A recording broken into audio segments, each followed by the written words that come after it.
सहस्त्रमुख, भयभीत हो? क्या तुम ये देखने आए हो कि कहीं मैं तुम्हारे मामा भास्कर्ण का वध कर तुम्हें निर्बल ना कर दूं? भय भास्करण की मृत्यु का नहीं है राम, भय तो तुम्हारी मृत्यु का है। कहीं भास्करण तुम्हें मार देता तो मुझे बहुत दुख पहुंचता, क्योंकि तुम्हारी मृत्यु का निमित्त मैं अचंभित था कि तुम भास्करण से युद्ध करने स्वयं क्यों आए। पर अब मुझे समझ आया, तुम मुझ तक पहुंचना चाहते थे। अयोध्या से दूर मेरा सामना करना चाहते थे। यदि तुम मुझसे युद्ध करना चाहते हो सहस्त्रमुख, तो आओ, उठाओ अस्त्र और युद्ध करो।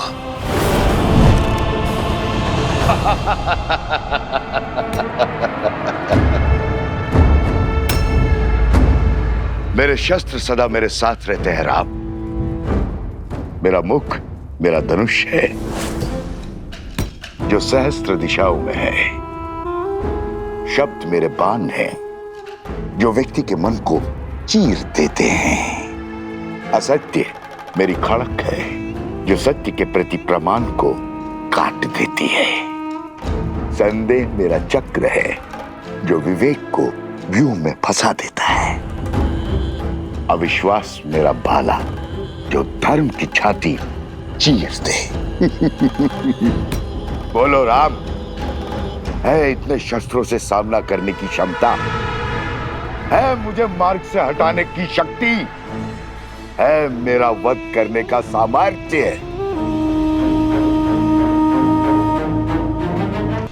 यही भ्रम तुम्हारे भाई रावण को भी था।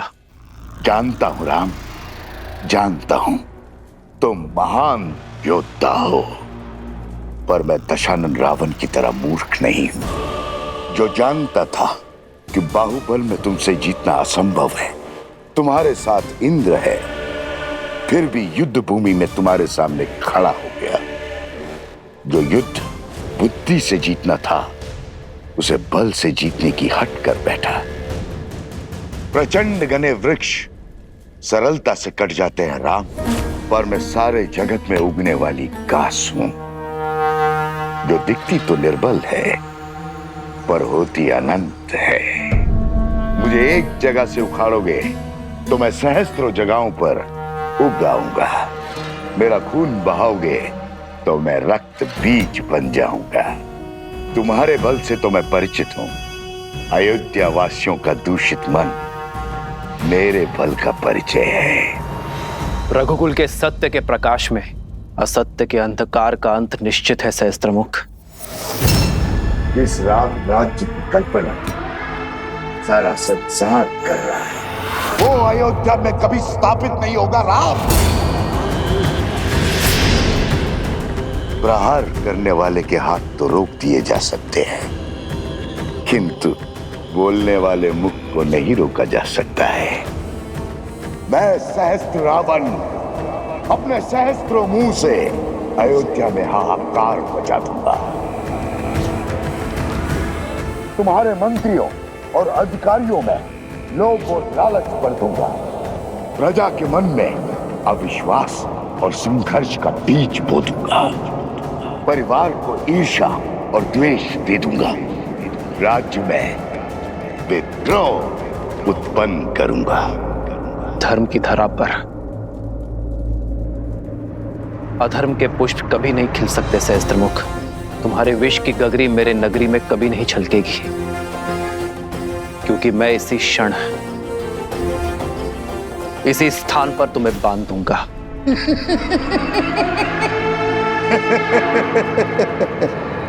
देर कर दी राम, बाण धनुष से छूट चुका है। प्रजा छोड़ो, तुम तो अपनी पत्नी सीता की भी रक्षा नहीं कर पाओगे। लोक अपवाद से, निंदा से, कुमंत्रणा से अपनी आने वाली पीढ़ी तक की रक्षा नहीं कर पाओगे। अपमान से जब असत्य परिवार में प्रवेश करता है तो प्रेम और सम्मान सबसे पहले खिड़की से भाग जाते। सच कहूं राम, मैं तुम्हें मारूंगा नहीं, मैं तो तुम्हें जीवित रखकर तुम्हारी मृत्यु का आनंद लूंगा, तुम्हारी मर्यादा के वध का साक्षी बनूंगा।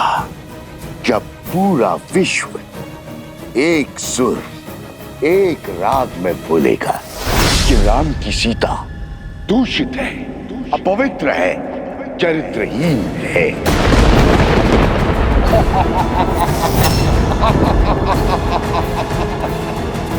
पापी, तूने मेरी माता के लिए अपशब्द कहे।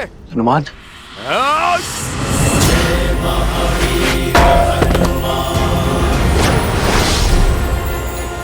बहुत हुआ तेरा छल, अब तू देखेगा सीता माता के पुत्र का बल। तेरा इसी क्षण अंत कर दूंगा मैं, तेरे लोक अपराध का, तेरे भ्रम और तेरे असत्य का। या तो तुम महाबोले हो या महामूर्ख हो वानर। इतना भी नहीं जानते असत्य को जितनी ऊंचाई दोगे वो उतना ही बलवान होता है, उतना ही शीघ्रता से फैलता है स्वयं। राघव की पत्नी दूषित है, दूषित है, दूषित है। राघव की पत्नी दूषित है, दूषित है, दूषित है।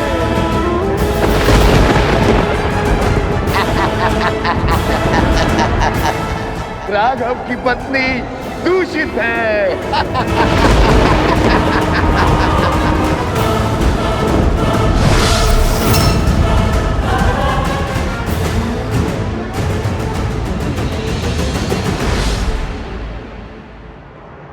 सीते,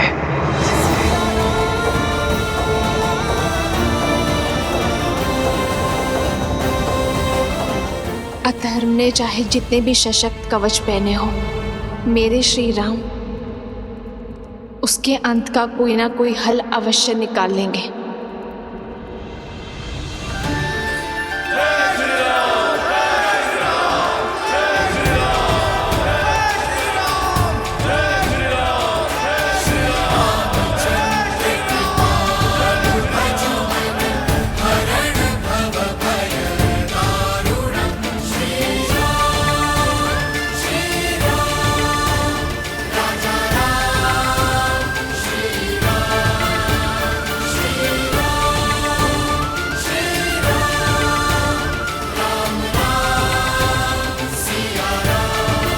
सामर्थ्य की जय जयकार होती है क्या भैया? हाँ, अन्यथा जो हुआ है उसके बाद राम सिया के जय जयकार के योग्य है क्या? जिस राम राज्य की कल्पना सारा संसार कर रहा है वो अयोध्या में कभी स्थापित नहीं होगा। राम, तुम्हारे मंत्रियों और अधिकारियों में लोभ और लालच भर दूंगा, परिवार को ईर्ष्या और द्वेष दे दूंगा, राज्य में विद्रोह उत्पन्न करूंगा। हनुमान, ध्यान रहे, सहस्त्रमुख का उल्लेख अयोध्या में किसी के आगे नहीं होना चाहिए। पर प्रभु, प्रजा को सावधान करने की आवश्यकता है। जानता हूं हनुमान, किंतु युद्ध में विजय के पश्चात प्रजा और सेना केवल उत्सव की कामना करते हैं, अवसाद की नहीं।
वैसे तो राम ने कई युद्ध जीते हैं, लेकिन ये राजा राम की पहली विजय है। माता, आपको देखना चाहिए था कैसे भैया ने उस दुष्ट भास्करण का वध किया। ना वो धरती पर था और ना ही वायु में। हनुमान जी के सहयोग के कारण। हनुमान जी ने इस युद्ध में भले ही सैनिक ना बनकर, परंतु भैया का सेवक बनकर अपना पूर्ण योगदान दिया है। उनके बिना ये विजय संभव नहीं थी, है ना भैया? इतना विनम्र मत बनो लक्ष्मण। मेरी वीरता की गाथा बताने में अपना शौर्य छुपा बैठे। संहार दमन को कितने साहस के साथ मारा है तुमने, और भास्करण का वध करने में अपने प्राण तक दांव पर लगा दिए। ये विजय केवल राजा राम की नहीं, समस्त अयोध्या की है। और अयोध्या इसी प्रकार हर युद्ध को जीतेगी, फिर चाहे वो युद्ध भीतर का हो या बाहर का। राम सिया राम सिया राम सिया राम, राम सिया राम सिया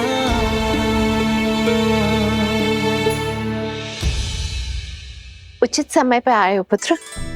हाँ पुत्र, कल वसंत पंचमी के अवसर पर सीता के गर्भ के पुष्पवंश संस्कार का मुहूर्त निकला है। तुम्हारा होना भी वहां अनिवार्य है। अब तुम आ गए हो तो सारी पूजा विधि विधान पूर्ण हो जाएगी। अवश्य मां।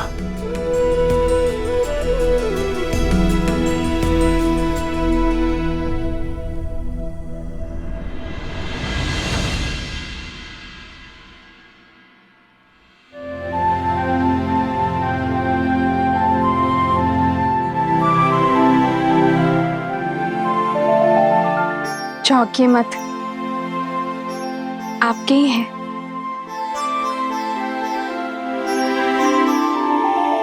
कौशल्या माता ने दिए। कह रही थी जिन खिलौनों से पिता खेले हैं, पुत्र भी उन्हीं से खेलेंगे। वैसे राजा बनने के पश्चात आप एक वचन भूल सा गए हैं आर्य। कैसा वचन सीते? वही जो विवाह के समय दिया था। आधा अंग है हम एक दूसरे का। सुख के साथ साथ दुख और चिंता में समान भागीदार है। तो बताइए, ऐसा क्या है आर्य जिसने आपकी विजय की मुस्कान को धुंधला कर दिया है?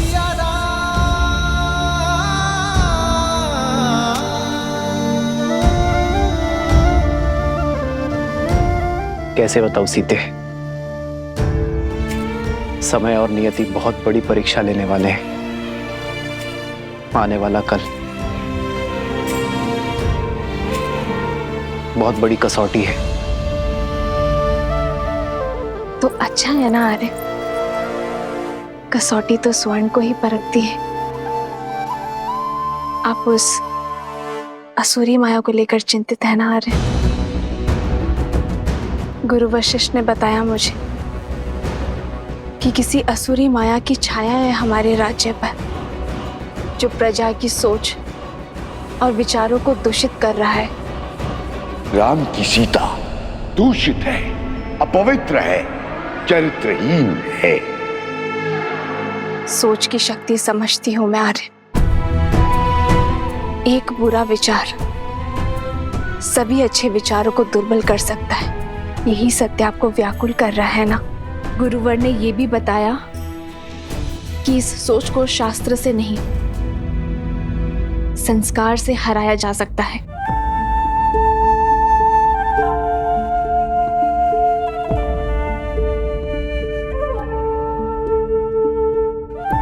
गुरुदेव ठीक कहते हैं सीते। संस्कार की शक्ति ही मन को स्थिर कर सकती है, किंतु यह इतना सरल नहीं होगा। जैसे पके हुए घड़े पर माटी नहीं चढ़ाई जा सकती, वैसे ही एक व्यक्ति के युवा हो जाने पर उसके संस्कार नहीं बदले जा सकते।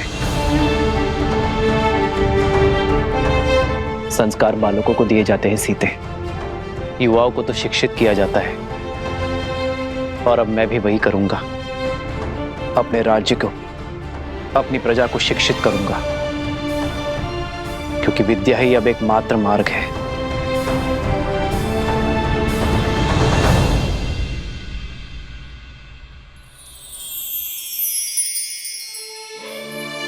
मुझे पूरा विश्वास है आप पर आ रहे।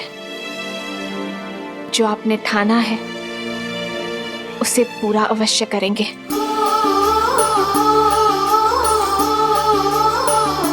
तुम्हारे साथ के बिना ये सब संभव नहीं है सीते। तुम्हारा मुझ पर अटूट विश्वास ही मेरी शक्ति है। जन्म जन्म का है ये संगम, राम रतन सीता वैभव धन। अर्धांगिनी हूं आपकी, सदा आपके पास। हम दोनों मिलकर सब संभाल लेंगे आर्य। हम दो नहीं सीते, हम तीन।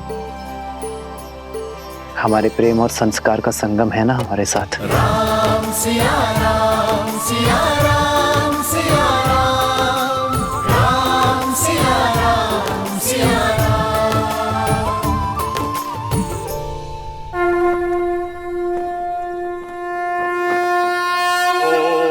मदव्याः संवृताः पृथ्वी समाश्च विश्वकर्मणाः संवृताग्रहे।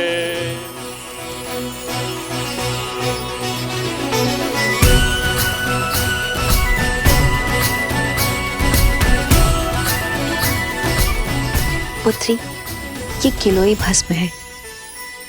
इसे अपने दाहिने हाथों से अपने नाक के ऊपर लगाओ और श्वास के साथ भीतर लो। किलो की ये गंध तुम्हें और तुम्हारी संतान को स्वस्थ रखेगा। मंगल भवन मंगल हारी, द्रवहु सुदशरथ अजर बिहारी। राम सिया राम सिया राम जय जय राम। गर्भ धारण के बाद यह औषधि अमृत के समान होती है राम। जिस प्रकार सूर्य की किरण पृथ्वी को जीवन देती हैं, उसी प्रकार यह औषधि गर्भास्थ शिशु को पोषण देती है। शरीर के साथ साथ आत्मा को भी शक्ति प्रदान करती है। माता शिशु का आधार होती है। शिशु के प्रति अपने दायित्व को लेकर सदा सज्ज रहती है। किंतु शिशु और समाज के कल्याण के लिए माता पिता के साथ साथ परिवार के जनों को भी यह आश्वासन देना होगा कि वो गर्भ में पल रहे शिशु को सभी समाज की कुरीतियों से बचाएंगे और उसके विकास के लिए सदैव सहायक रहेंगे।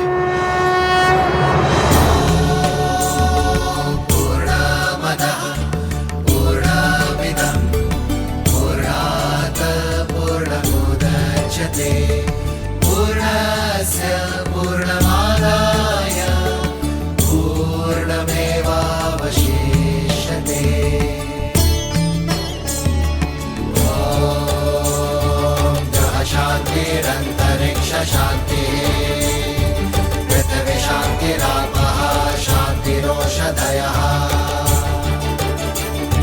शांतिरेव शांतिः साम शांतिरेधि।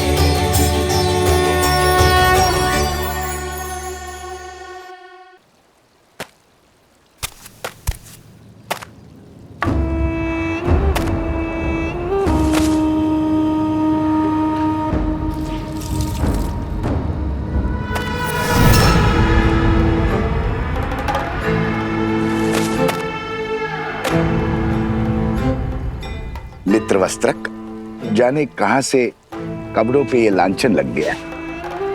ये स्वच्छ हो जाएगा। ये तो शिव मंदिर की पिछली वाली दीवार में लगी गाय का धब्बा है। मंदिर के ऊपर जामुन का पेड़ है, उसी का रस, दियों का तेल, दीपक का काजल, सभी का मिश्रण है ये धब्बा। छूटना थोड़ा कठिन है, पर चिंता ना करो, ये धब्बा छूट जाएगा। अद्भुत, झट से पहचान लिया। गहरा अनुभव लगता है। काली को पहचान कर उसे साफ करना, ये तो वस्त्रक का कर्म है।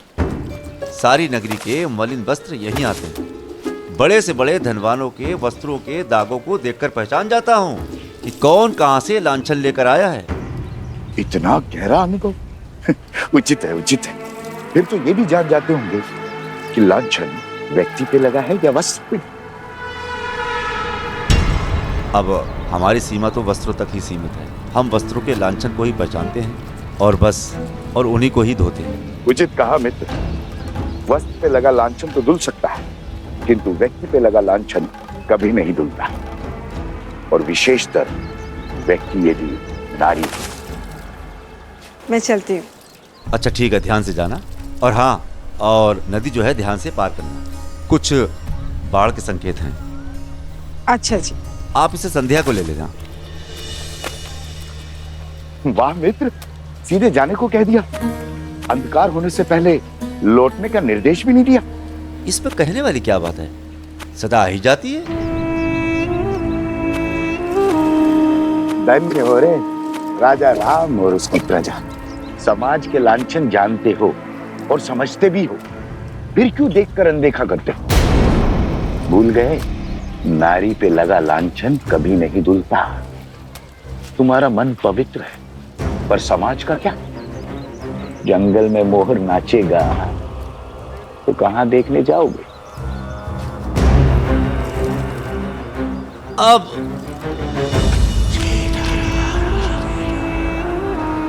अरे ऐसा है, दिन ढलने से पहले आ जाए।